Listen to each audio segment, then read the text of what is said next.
A will is the document that decides that you file with the state after your death, or your executor will file with the state after your death, and that directs where assets go in the moment. So a will is a momentary, and I say momentary, but it can often be a year-long process of actually administering the estate. But the basic is that a will directs what happens to assets right after death, whereas a trust can be used to, and you can use a will to direct assets to go to a trust, but the trust allows for an extended period of time to have restrictions or obligations. So an easy example of the difference between a will and a trust would be,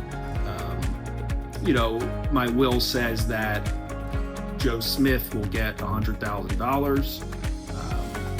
Well, when the will's probated within that, short time after my death, Joe Smith gets that $100,000. The trust, if I were to say in my will that I give that $100,000 to Joe Smith in trust, it means that I can put on restrictions that say, he's going to get the first $33,000 5 years after my death, for the second $33,000 10 years after my death, and the final payment 15 years after my death.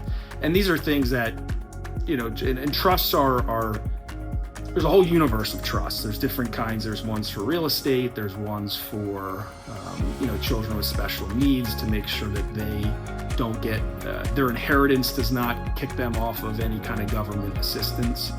But generally speaking, the will is more of a momentary decision, maybe not decision, but a momentary distribution, whereas a trust allows for assets to be held more long term.